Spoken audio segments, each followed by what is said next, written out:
nangamba ogenda kufunira eggi ery'enkoko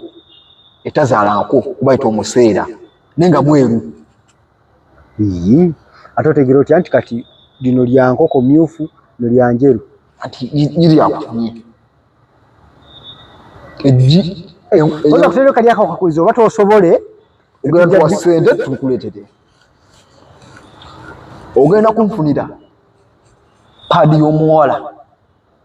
atazaalangako ng'ekosebwa ate nga yiri first time yogenda mu period. Mu ssente endala eno bamaze okuggyako 5 bangyeko 5 angamba muzukulu sokoleza obuuma obwo. obuuma bwe butya alina bwe yali akuwadde obuuma mumaaso agenda nazikola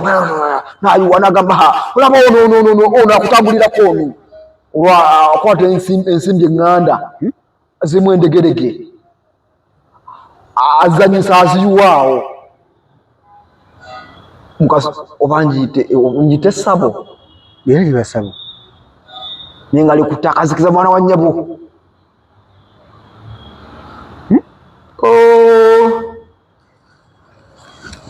Owulira muntu owulira ddoboozi omuntu tomulaba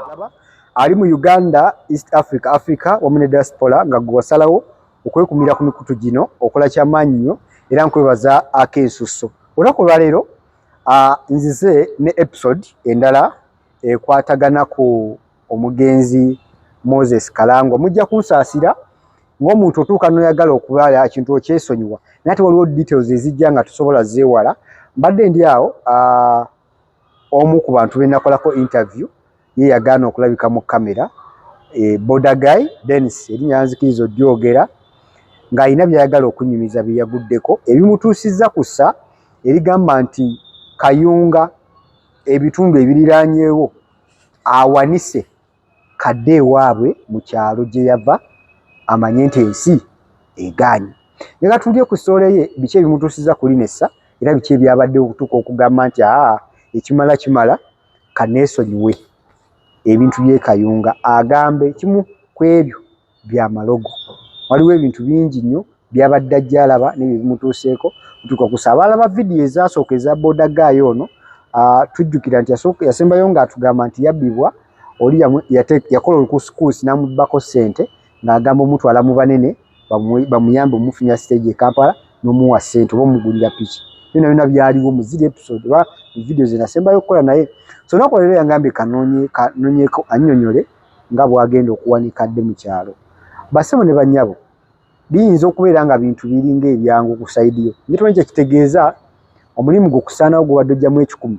komu akafaananyi ng'abantu abali mu kusengulwa Kawaala Kawanda sayidi awo nga wabadde awangaalira waabeera nga n'akasente takyafuna yadde ate era bakusengudde wobadde osula ne wobadde okolera byonna nye. So kati bwe bulumi bwalimu ensonga akyayagadde okukuba enduulu simanyi biki byayagala ku mulundi guno naye katuuze sitole ye. Sebo nsaba obuuze ku balabi baffe then tumale ombuulire ekikuleese omulundi guno. Abalwabi b'omukutu guno balamusizaako nomyaleesi ku mukama waffe wonna gy'owangaalira kugulaba. Nze Dennis.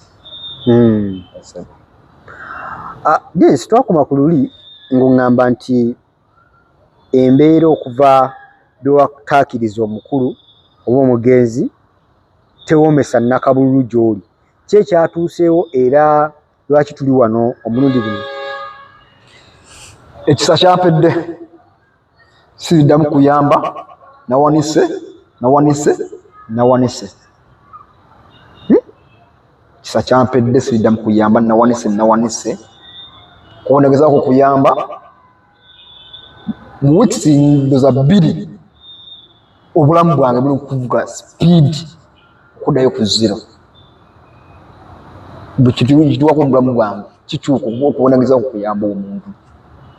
era ekisa kyampedde. Wayamba na motive ki? Okuyamba ko kwali kuki? Kuyamba kuno kwa buli nnomo nga onosanga omuntu ng'ali mu buzibu n'omuyamba. Abakkiriza mu Bayibuli ekyo mukimanyi Bayibuli ekkiriza okuyamba. kyekikutuusako serigamba siriddamu kuyamba nekyantuuseeko mu nnaku zino ezitali nnyingi nnyo olw'embeera egyentuukako ng'omuntu n'ofuna okuwabulwa okuvaako mu bantu abakusingako ku myaka oba n'emyaka gye gimu olw'ensonga ebizibu byolimu ebijjira ku sipiidi nga byepanga kumu ng'olusekese olw'embeera eno gyendimu abalabi bo wabadde bajja abagoberera byonna babimanyi embeera gyempitiriramu gyera gyempangaliramu natuuseeko okunyumizako abantu bempangala nabo bampe ku magezi amagezi ge bampadde ekyantuuseeko kirowooza namaze mpita mu mukanda wange esokolire nga bane abakuwa amagezi bakuze bempangala nabo koze olw'embeera gye ndimu kubuyaana nabo obulamu bwange budde butambule nga bwe bwali osobola okudda mu nnomo nina abantu benabadde nabo bempangala nabo abanyumizaako ne bampe ku magezi obaddewo omu ku bo nangamba ekikutambulirako si kya bulijjo ogwo muteego bwekyo bakyogera muteego olina ebintu ebyakwambala nampa amagezi ndi kumbasawo ab'ekinnansi bano ab'ensaasi oba abamu beeta abasawo abaganda naye sijja kubeeta abasawo baganda kuba omu asooka okuba munankoleta bamufa muganda tukiyita omusawo w'ekinnansi omusawo w'ekinnansi neki byampeddeko kuba nayo balinga banfereddeyo nekyewaddukidde mukwano gwe gyeyakugambye nfune si mukwano gwange omu ku bebashalingiddeko emboozi ku kitundu eno gyempangalira ekayunga baka banzibiddeyo nayo omulabi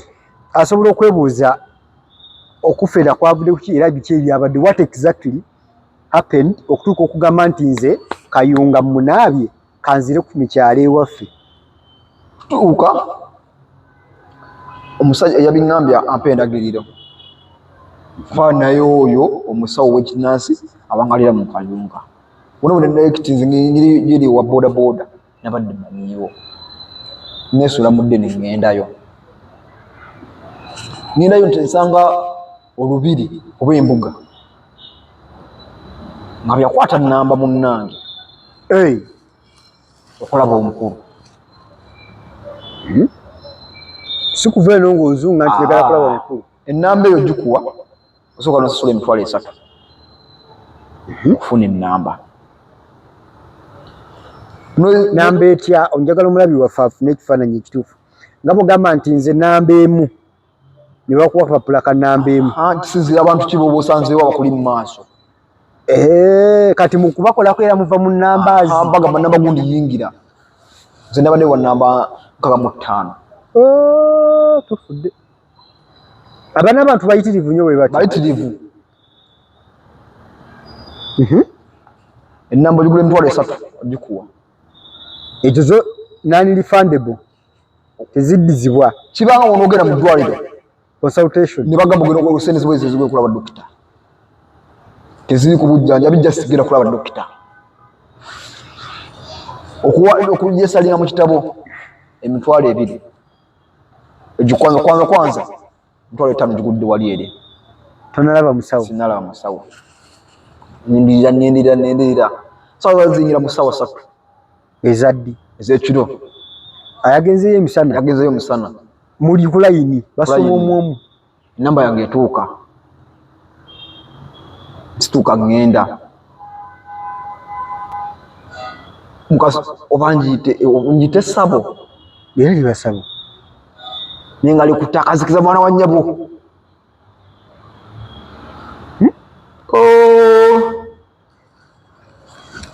owulira muntu owulira ddoboozi omuntu tomulaba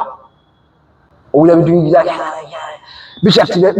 bikisatira biva eno ebirawo bibukira kubukira ku mabaati bannange Kayunga watantuusizza nze omusajja ow'eddiini nti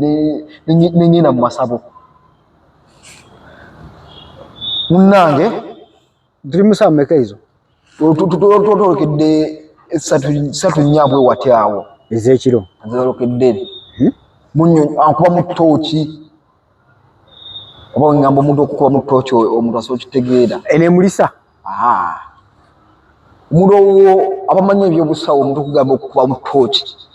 okutunulamu okay ku bizibu nakulagula nankuba mu ttooki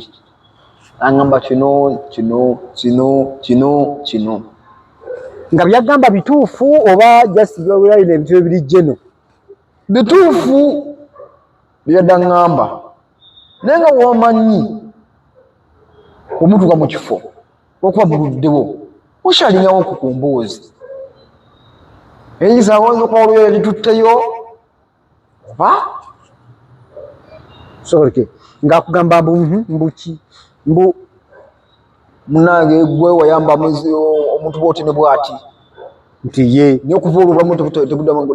kudda ngulu nti ye kino nga kale buli kyakoonako akoonera ddala ku nsonga ziri zennyininyini ezikututte akubuuzizza akubuuza mannya go nala nokuba mu ttooki ogenda okuwulira byayogera nga byebizibu ebyakoze nga byebizibu ennyininyini ebyantutte neŋŋamba ndi ku kituufu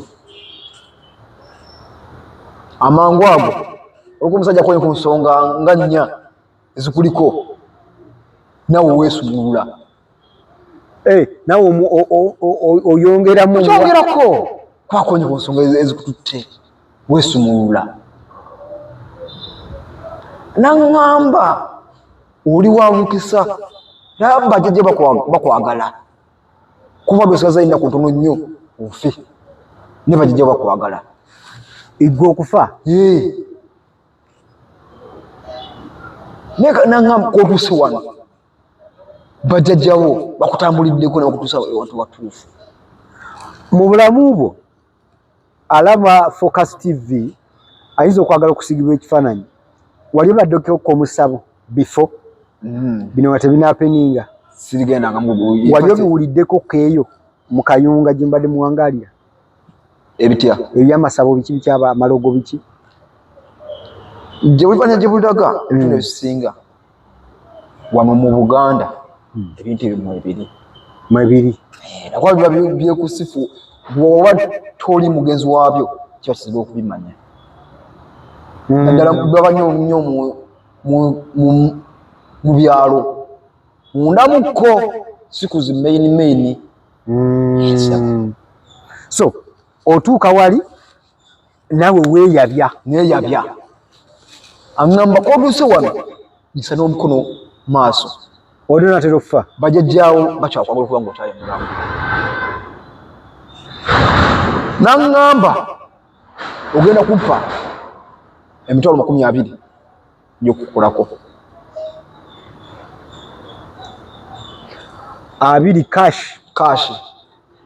mugamba jjajja nga bwondaba n'ebizibu byendiko siina ssente obudde buno nawe emitwalo 13 mukyali mukazikiza wali tuli mu nzikiza nekulaga ne tomulaba owulira ddoboozi nansasi wagira nazikola nayiwa nagamba olaba ono akutambulirako ono olwa akwata ensimbi eŋŋanda zimu endegerege azanyisa aziyuwaawo jukira bwoba mu kizikiza amaaso gatano okumanyira ekizikiza kane okulaba ekiri simple osobola okulaba ekigenda mu maaso ekizikiza wokirwamu kane okulaba naye nga siba kuno okulaba okwa bulijjo tosobola kulaba clearly nti kati olaba kino azikwata endegeye n'ensimbi eŋŋanda aziyuwawaawo bakuli bubi bakutambulirako olwogenda okubasibako omuntu abatulugunya abaayi gwe kyewakola olinga ayambako okubanemizaako omuntu bisebo kati awo mugamba nina emitwalo 13 n'ekitundu zenzigaza Sinamu sente endala eno bamaze kujjako 5 bandyeko 5 angamba muzikulu sokoleza obuuma obwo obuuma bwe butya alina bwe yali akuwadde obuuma mumasabo sente bazita sente babuyita buuma sokoleza obuuma obwo bajja kukubanja balimanyi okugamba nti alina obuuma bwokuwadde obumuddizi aba ategeeza sente bajja kukubanja balansi fere tuwola niwe wesize nitukola unene mukuleta sente tujja kukubanja bajja kweza kwekanga kukubanja munange mpaayo ayita omukongozi we eno eringa kola obunkenke olwangumye olw'ebizibu byennina ate olaba ne banno bali ku layini omuntu alina ebizibu ku nsi kuno era sikyawukanya abantu omuntu agenda akizi mu nnyanja kozi nakoze ekintu kyemala sisobola olutangako tugenda mu ssabo olwangumye ngambe kijja kize sinyalanga emirembe n'ensoga z'ennaku 2 ayita omukongozi we amukuba akaama ane eddagala lyamutuma simanyi okuna oba kigambo nenge kyekyogeddemukko jagenda okunkakasira naye kitegeeza kukunaaza oli gwatumye baliye tebali kunaaze naye nga sinavaawo yaŋŋambye byogenda okuleeta tusobole okukolako oba weefunidde kizooke otabyefunira sente buli kintu kya mitwalo 5 kusinza bye yaŋŋambye enkalu zawedde zo enkalu zawedde ate aŋŋamba ebigenda okunkolako eddagala egenda okunkolako naye akuwa opusoni osobola ebyefunira wekizooke naye wata olyefunidde buli kintu kyaggambye ogenda kuwaayo emitwalo 5 kisinzira ddagala bikala kibyagenda okukuwa naŋŋamba ogenda kufunira eggi ery'enkoko etazaalangako kubayita omuseera naye nga mweru ate otegera otya nti kati lino lya nkoko myufu nelyanjeru anti liryakutumye eggi oza kutereka lyakakakuliza oba tosobole ogenda kuwa sente tukuleetere ogenda kunfunira paadi y'omuwala atazaalangako ng'ekosebwa ate nga iri first time yogenda mu period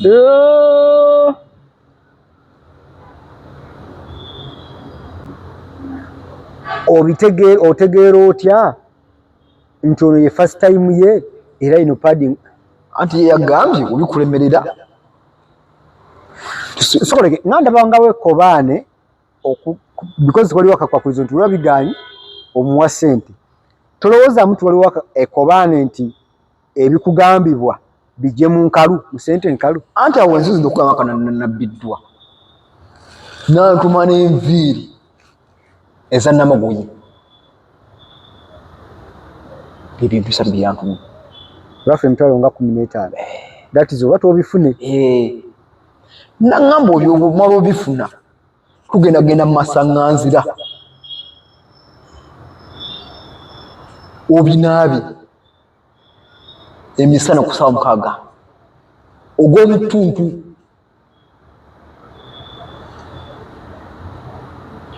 wetuvaawo tugendagenda kusezibwa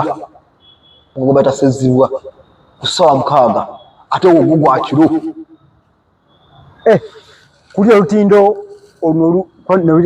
si lutindo mugga oguwuuma ogwo gwe bazimbako olutindo ku gundi sebo awo nawo tulina emikolo gino yona okukolerawo sokoleke emabegako awo oli byaleese byogenda onaaba byanjalo nebino byakutuma kati ebyo bigenda okunaaba obudde obwo kyabadde nga kunnyambulula at first speed okutakiriza because ennaku zo ntono kati immediate nga bamaze ebyo n'okukola bino naye nga kakwakulizo olina n'abamisana masaŋŋanzira zegatya iyo gye bayita amakubo gasisinkana amakwana erimu liva west east west amakubo gasaŋŋanira awo amakubo ana bayita amasaŋŋanzira osawa mukaaga ng'ensi ensi kugamba entya ebyembi bisekerwa misana tuku ng'ensi yonna eraba weyambule ogende masaŋŋanzira weyambule onaabe weyambule bwe kinnema fa awo ebibuuzo oyinza otabisobola bibuuza nga gwowuliriza kwanza wonatandikidde okuzuukukira bano beniko bali mukunziba otandise okwebuuza nagambyemu ba munange ejjali musawo osanga ayinayo obusaŋŋanzira bwe bwamanyi agenda okuntwala nemumamuko niwe ngambya tugende kusawa mukaaga ku mugga nsaasire okuseka naye sezibwa bamu akafaananyi mwetatala musawa mukaaga gwekiro bamu akafaananyi akutuma wakati mu kkubo masaŋŋanze obala otya nti wali bantu bajjo naabe oba tofaayo ku bantu ofaayo obulamu tebulina sifeeya tugende maaso kati awo kusezibwa banafe abamanyi sezibwa omwetaatala musawa mukaaga gwekiro oba kyennyo osobola ogendayo kusezibwa sawa mukaaga gwekiro weeyambula engwiro osale nga wazaalibwa ku mukaaga gwekiro omuntu akusangamu tuli mu kutaasa bulamu nabudde kayunga n'obutundu obuliranyeewo eddogo eriyo litunga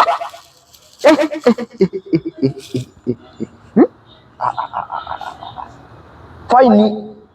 sajja nokuba yabadde mutuufu byaŋŋamba naye atiddemukko nga nange omuntu wafunyemu okutya nemu okutya sobola kweyambula sawa mukaaga gwa misana nenyingira ekkubo ate maleyo sawa mukaaga gwekiro ate ngende mumugga sisobola mwayawukanye mutya naye namugambye tadije kangende nnoonya akasente emitwalo 15 kubanga byakutumira nabyo nga tosobola gezaako sobola kugezaako wadde n'ekimu namugoyo omujerudda wasema n'oba omufunyi n'oba omulabi nga mpa enviiri omuwala n'oba omumanyi oyo mwana muto gyagendemu omutane oli musaba paadi ye gyakozeza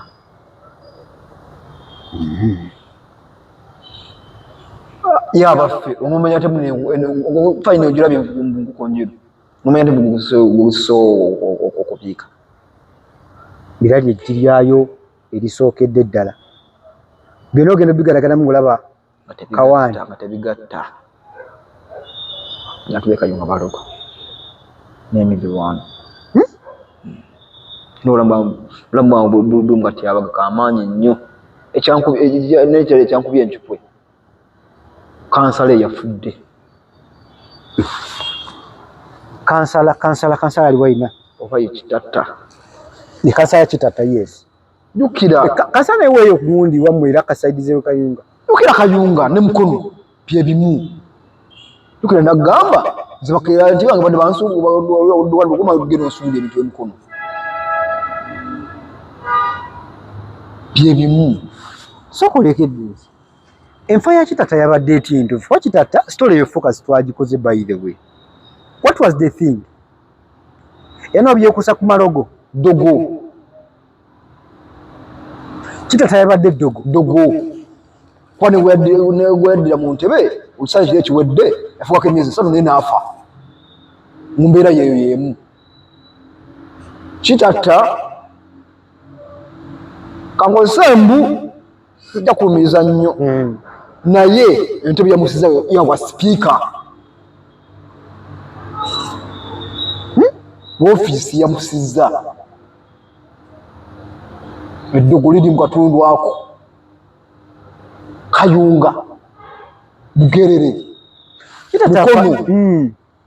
Mukono eno Busoga banange litunka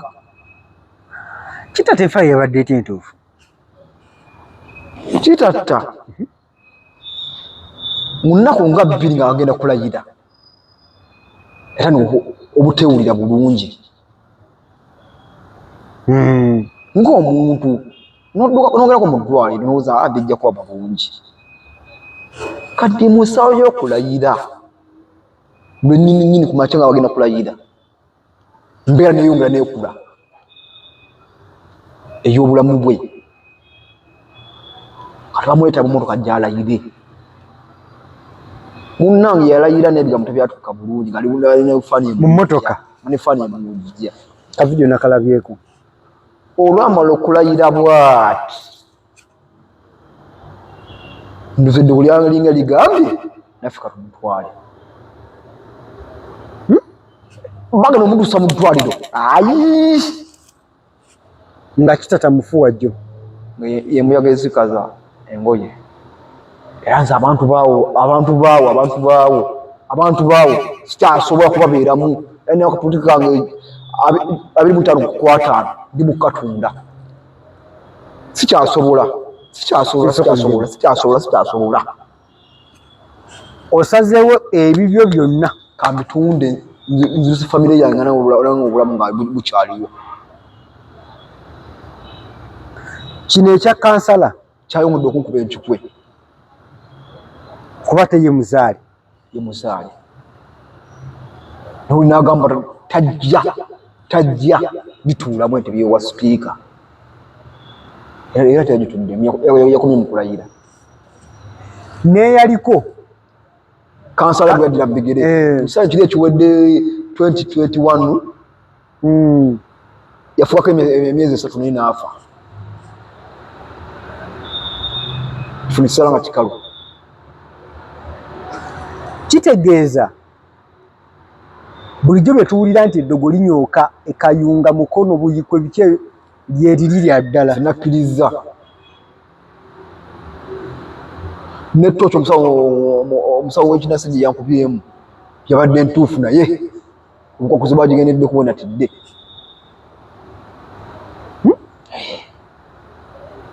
nolowooza nti bino biraka bya kifere atulaba ku Focus TV tukubaza okubeera ng'otulaba era n'abali ku mukutu gwa Eblon Media era mukola kyamaanyi olunaku lwaleero nga bagambye nti emboozi yayo oyinza obutawooma eri ggwe abadde agigwamu obugwi naye ate abadde agigoberera yamanyi kikitegeeza era waawe tutuuse tutya wano leero bwe tuli byonna twagala okulaba nga artist mukama abasobozesezza ebitufunayo omuzira ekisa ngena kyasobola okubeera ku maybe kyayamba oba kyasobola okukolera Dennis ajja kuba oba asobola okubaako kyakola otherwise ne banafu ateekamu kasente okuli Focus Event Service bagamba nti beeyune bakolere omukolo gwo obeere nga ofuna service entuufu ddala era obeere nga naawe ofuna mulimu ogwo gwokoleddemu ebbanga eddene era gwobadde omanyi nkakasa nti bw'obeera nga ofunye saavisi zaabwe ojja kwenyumiriza nnyo mu bye babadde oba mu bye bakoledde abaana n'abazzukulu babeerere ku banoonye bakolere videography photography bakolere okutimba bakolere kyebayita juice wamu ne cake empoomu ddala so nga ate ne bannaffe abo obasanga ku TikTok Focus Event Services bannaffe aba Focus Graphics and Branding bagamba nti beeyune bakubrandingire business yo nzo boyagala banner sticker signpost billboard posters to mention nebyo nabyo wetaaga nga bikolebwa computer bajja babikolerako ate era ne bannaffe aba bicycle kick bakujjukiza bagamba nti beeyune babe nga bakolako ku maanyi ag'ekisajja obeere nga otereeza amakaago ng'omuntu njagala tumalirize historia yaffe ey'olunaku olwaleero nsigira ku kifaananyi omuntu atabeerangako mu bitundu byomenye ebyeyo kasaidi z'Ekayunga. Biki ebyo byoze bigwawo ebikutendewaliddwa n'ogamba ekimala kimala?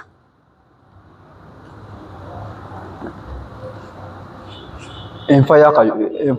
ya kansala, enfa ya Kalangwa, enfa ya RDC lwakuba yo teyagenda nnyo mu mawulire, naye enfa ezo ku bantu abawangalira Kayunga bo basobola zitegeera. Kayunga oba oli wa muto mukalunga nze bwe mbadde nkuwa amagezi ga buliwo atagana genda Kayunga tugula Kayunga. Eno gende Kayunga nga nawe weesibye ebbiri, otherwise obulamu buyinza okufiiraawo mu bintu by'ekisirusiru. Kwandoza akitwale abalogo baayo bagole batabakwatako. Kalenzi owa boodi yayamba omuntu nga simanyi ekyavu kyebimwagala okumuuzisa kyekyaki. Atatwalanga ettaka lyamuwa apoloti akale nakagula nkwolekeza okungi nensebinga obusente bwange nekagula. Kati oli ayalukundesa akaana kange akato kyekyaki, atafa kulungi. So ebyo byonna obigatta wamu. Ate Ssekibogo Serubogo enfa ye erimu amatankane si yadde okuyiba banza kuba bamutuga butuzi naye era obiraba enfa si ya bulijjo. Ate nga n'abantu abafa obufi nga talinako linnya oba ddoboozi be bangi. Mubadde muwogeraawo omuntu nekyo mubalula nasala ekkubo abantu esala ekkubo emmotoka nemubalula n'afa, naye nga mubadde ngeri yakusaagirira temumanyi kiki kibagudde naye ekkubo nebabalula nebamukuba n'afa. Oli n'akalya mbuliri nti uli bamusanze azikidde, uni yanyuse bulungi n'agenda neyeebaka. Wayitawo ennaku nga bbiri mubwemuza temumulaba mugenda okulira ennyumba ye tanze kuvaamu akaliso ogimenya nga omuntu yakalira mu nnyumba. Ntayi ewalungi toba wammwe nze ewaffe tebangobanga. Ekimala kimala kanzire ekwaffe nze newaffe. Kosa ogambye wamuwa kalisizo kyazanga konsalewo dde mu kyalo kanzire ewaffe kalisizo ekijja kijje.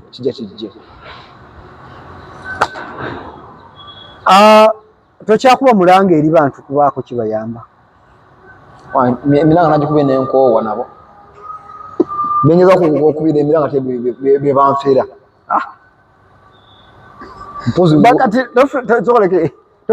toba mwavu nantondo bwange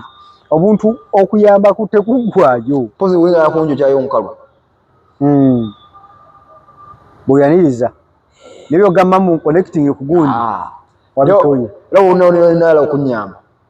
anyambe gaita ku simu zo simu kweze ku mutugo. Ate ayinayo akalimu nga sika boda n'aba musiimu butalabako bisanyizo by'amaanyi bayinza okugamba munnawe oyigiriza essibu awaggulu leeta professional yo. Sina professional gye nakoma